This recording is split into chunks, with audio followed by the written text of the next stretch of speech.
Hey everybody, it's Sophie and Marco dishing on the movies, the only movie review channel on YouTube that rates movies in terms of food. But anyway, today we're reviewing episode 5 of Better Call Saul. I apologize, we're a little behind, but we have a lot to do and it's just been kind of a little bit crazy. So this one was called Dedicado Max. Sorry. No, it's Dedicado O Max. No, or whatever. It can't be. It's Okay. It has to be Okay. Well, basically, first I'll say two main stories characterize this episode, and three looming ones on the horizon that pop up at the end of the show. First of all, Mike, quote, gets better. And Marco will speak about this. He has a lot to say. Go ahead, Marco.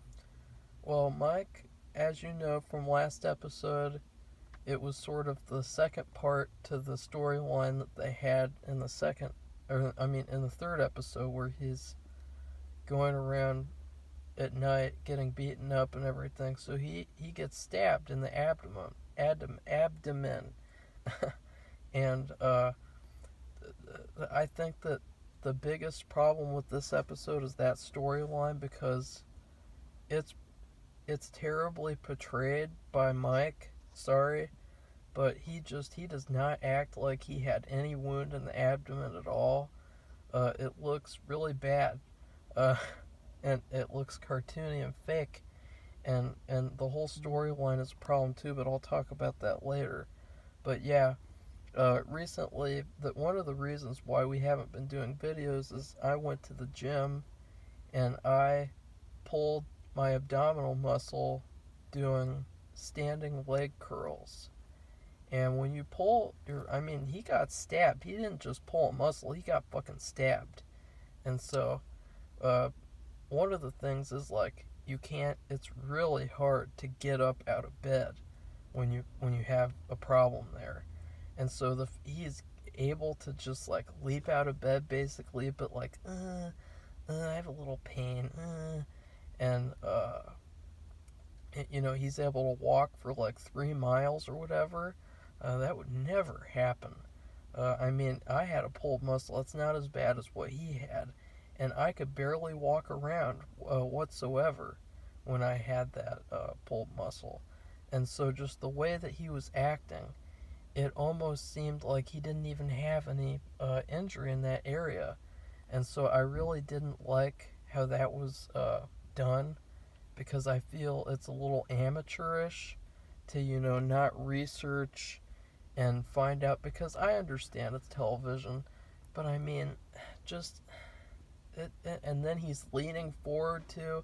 Constantly, this whole episode, I was picking at things he was doing. He's sitting in a chair and he's leaning forward. You wouldn't be able to do that either.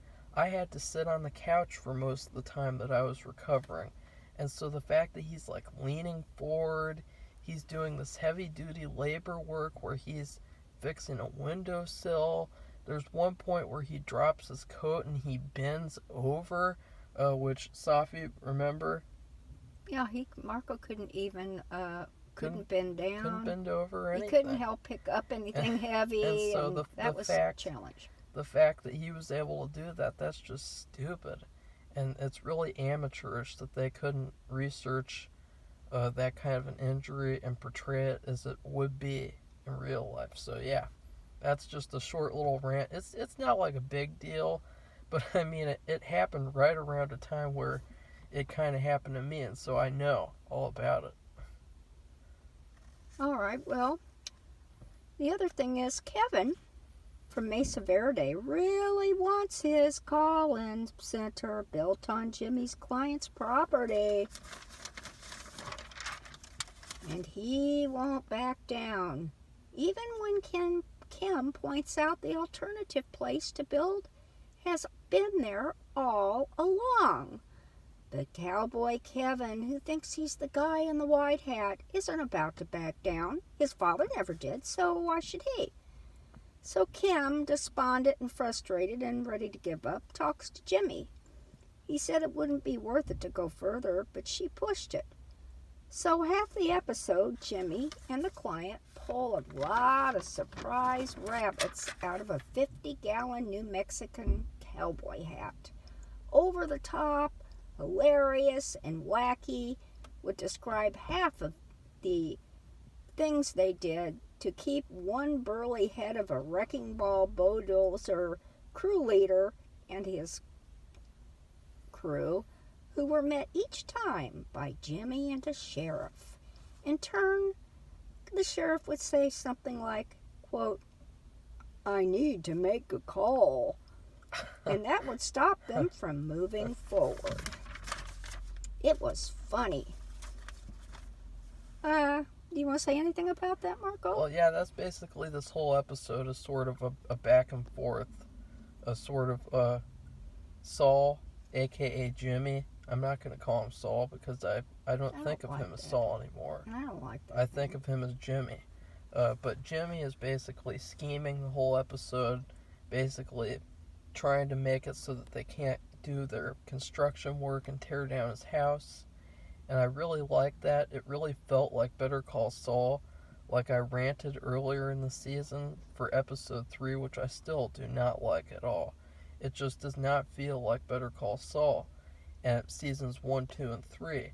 And this episode really did. Even with the really boring and terribly executed Mike storyline. And that's another thing, is this episode is called Dedicado a Max.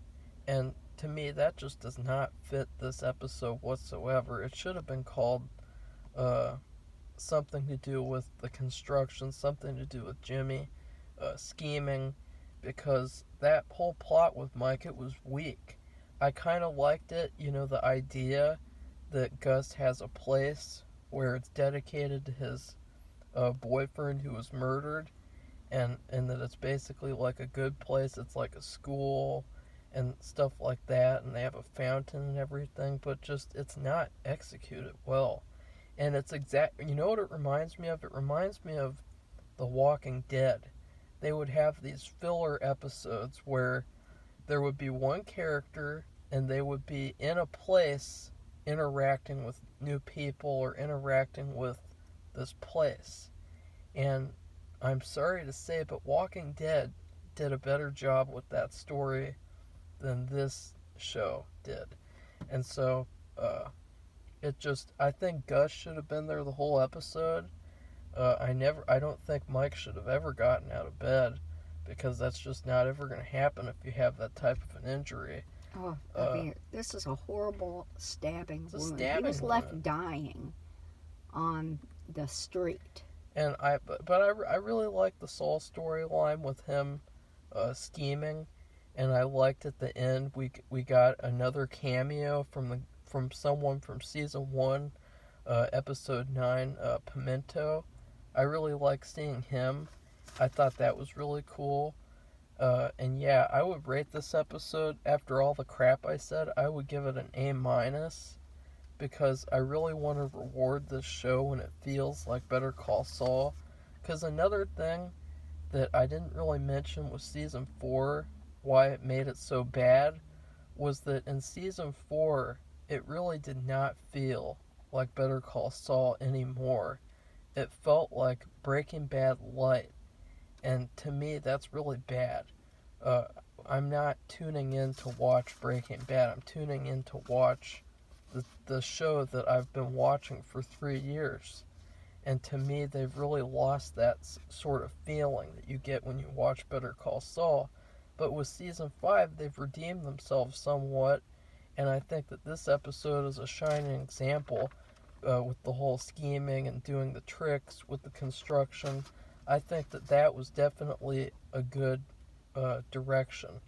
But I do have to question where this construction storyline is going to go with this guy's home, because honestly, I looked at IMDb and I saw all the titles of the future episodes, and I thought that the rest of the season would have some sort of a climactic thing to do with this guy and his home getting taken down, and then the bank And so I wonder what's going to happen there.